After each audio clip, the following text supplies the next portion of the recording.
Hey guys, welcome back to my channel. तो episode 6 की शुरुआत वहीं से होती है जहां से हमारा पिछला एपिसोड खत्म हुआ था। पिछले एपिसोड में हमने देखा था कि सू सिन उस मर्चेंट वांग को मार देता है और उस गैम्बलिंग हाउस के पेपर एल्ड्रेसान को गिफ्ट के रूप में दे देता है। अब आगे वो गैम्बलिंग हाउस दिखाया जाता है जहां पर सू सिन के प्लान के अकॉर्डिंग वो सभी मर्चेंट्स काम करते हैं। फिर वहाँ एक आदमी को दिखाया जाता है जो बगल में 2 हॉट सी लड़कियों को लेकर घूम रहा होता है। अरे यहाँ किसी को एक नहीं मिल रही, ये साला 2 लेकर घूम रहा है। फिर वो कहता है कि अगर इस जहान में अगर कहीं स्वर्ग है तो यही है। तब वो लड़की कहती है कि मास्टर ली, अगर ये स्वर्ग है तो फिर तो हम इस स्वर्ग की परियां होंगे आपके लिए। फिर वह कहता है कि अरे बिल्कुल मेरी जान, तुम सभी के सभी इस स्वर्ग की परियां हो, जिसके बिना तो ये स्वर्ग भी अधूरा है। तब औरत कहती है कि मास्टर ली, आप तो बहुत अच्छे से फ्लर्ट कर लेते हो। इसके बाद वह आदमी उस मोटे से कहता है, ओल्ड ल्यू, मैं यहाँ सिर्फ 1 महीने के लिए आया था, पर इतने से टाइम पीरियड में आपकी सर्विस का लेवल बहुत ही बेहतरीन हो गया है। फिर वह मोटा कहता है, अरे अरे जनाब, अगर आपको हमारी सर्विस अच्छी लगी तो दोबारा जरूर आना। तब वह आदमी कहता है, अरे मोटे भाई साहब, बिल्कुल, मेरा तो इस जन्नत को छोड़ के जाने का मन ही नहीं कर रहा, पर मैं आपसे एक बात पूछना चाहता हूँ कि मुझे कई दिनों से मर्चेंट वांग दिखाई नहीं दे रहे, कहाँ गायब हो गए वो आजकल। ये सुनकर वह मोटा घबराते हुए कहता है कि मास्टर ली,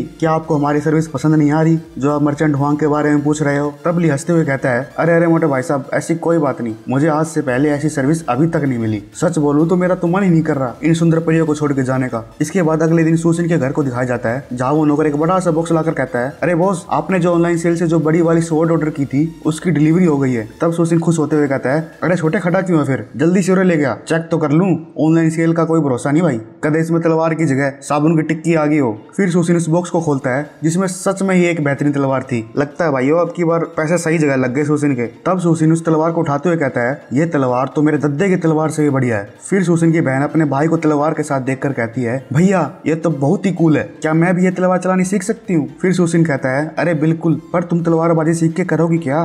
तब वह कहती है कि भैया आप बस इंतजार करो और देखो, जब मैं तलवार चलानी सीख जाऊंगी तो मैं आपको कुछ भी नहीं होने दूंगी। फिर सूसिन उसके गालों को खींचते हुए कहता है, अले अले मेरा बच्चा, यू आर सो स्वीट। तभी उसका नौकर लाल टपकाते हुए आता है और कहता है, मेरे बॉस, मेरे महाराज, हमें सभी मर्चेंट से इस महीने का इंटरेस्ट रिसीव हो गया है, क्या आप गैस कर सकते हो हमें इस बार कितना प्रॉफिट हुआ होगा? फिर सूसिन बोलता है, पहले तो तू अपनी ये लाल टपकाना बंद कर और बता कितना। तब वह नौकर ताली बजाकर ऑर्डर देता है, सिपाहियों, वो सभी बॉक्सेस पेश किए जाए। उसके बाद उन सिल्वर टेल्स के बॉक्सेस को खोला जाता है। फिर वह कहता है कि बॉस, आपकी स्कीम की वजह से इस महीने में हमारी 1,80,000 सिल्वर टेल्स का प्रॉफिट हुआ है। ये सुनकर सूसिन को शौक लगता है। फिर वो कहता है कि ये तो पहले के मुकाबले बहुत ज्यादा है, तो फिर एक काम कर छोटे, इनमें से 80,000 टेल्स एल्डर हुसान के घर पहुंचा दे और अपने सभी लोगों को मीटिंग में बुला। ये सुनकर वह नौकर कहता है, 80,000 टेल्स, ये कुछ ज्यादा नहीं हो गए मास्टर सू? फिर सूसिन उसे समझाते हुए बोलता है, हम इतना ज्यादा पैसा कभी खर्च नहीं कर सकते, और अगर हम एल्डर सान को 80,000 टेल्स दे देंगे तो फ्यूचर में वो हमारी हर तरीके से हेल्प करेगा। फिर वह कहता है कि बॉस,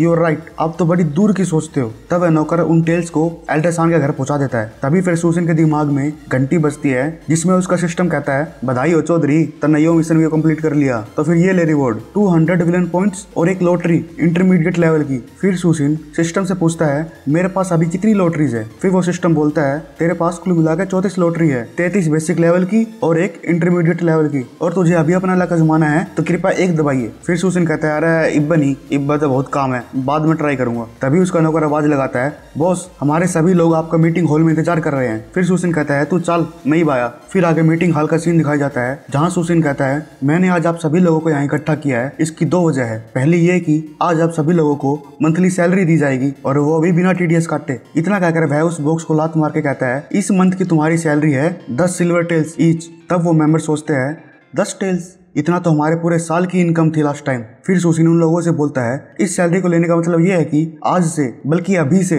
तुम सभी लोग मेरे सभी रूल्स को फॉलो करोगे। और रही बात दूसरे रीजन की, तो ओल्ड वांग, जरा आप उस लिस्ट को पढ़िए।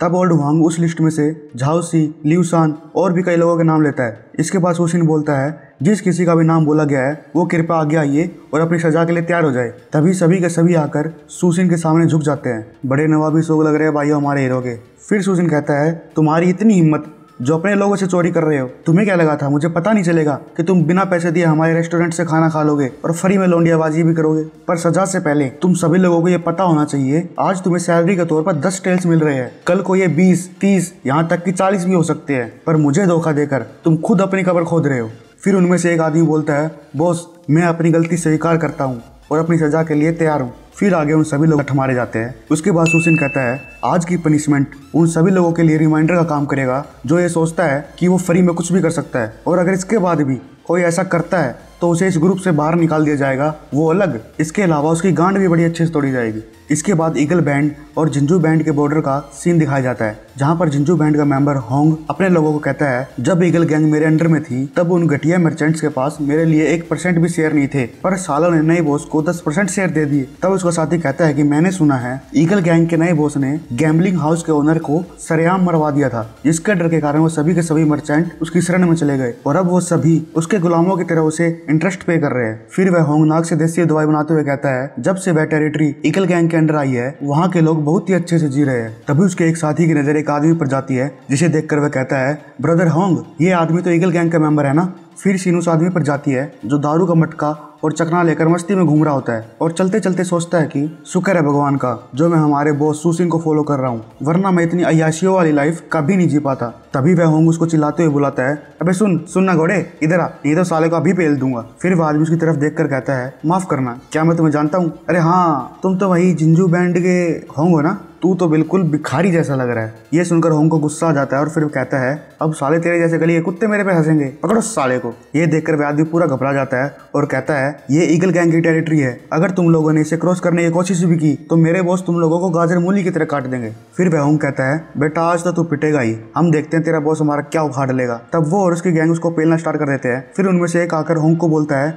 भाई ये तो सच में मर गया। तब होंग उस पर चिल्लाते हुए कहता है, सालो मैंने तुम लोगों को उसको पीटने के लिए बोला था, तुम हरामखोरों ने जिंदा आदमी मार दिया। फिर उसका साथी कहता है कि भैया वो गलती से मर गया, पर अब हम क्या करेंगे, अगर ईगल गैंग रिवेंज लेने के लिए यहाँ गया तो। तब होंग कहता है, करना क्या है, जो भी हमने किया अपने बॉस को रिपोर्ट कर देंगे, फिर वो जाने उसे क्या करना है। फिर आगे दिखाया जाता है कि होंग अपने बॉस को सब कुछ बता देता है। तब उसका बॉस डाइचुंग कहता है, अरे तू घबरा क्यों रहा है, ये तो बिल्कुल मामूली सी बात है, मैं अपने किसी आदमी को भेज दूंगा, वो बात कर लेगा और उसके फ्यूनरल के लिए कुछ सिल्वर टेल्स भी दे दूंगा। फिर होंग कहता है कि बॉस क्या आपको लगता है कि ईगल गैंग इतनी आसानी से मान जाएगी? तब चुंग कहता है, अरे शांत हो जा, ज्यादा मत सोच, कुछ नहीं होगा। इधर सुसिन उसकी लाश को देख के गुस्से से लाल हो जाता है और कहता है, इन साले जिंजू के लोगों को हमारे लोगों को मारने की हिम्मत कैसे हुई? तब उसके गैंग के मेंबर्स कहते हैं, बॉस आपको उनसे जरूर पूछना चाहिए कि उन्होंने ऐसा क्यों किया, वो हमारे भाई की तरह था, वो ऐसे ही बेफालतू में नहीं मरना चाहिए। फिर सुसिन अपने नौकर से पूछता है, क्या कोई खबर आई जिंजू से? तब वह नौकर गुस्से में कहता है, उन हरामखोरों ने हमारे भाई के फ्यूनरल के लिए 10 सिल्वर टेल्स भेजे हैं। ये सुनकर सुसिन गुस्से में हाथ मारते हुए कहता है, सच में?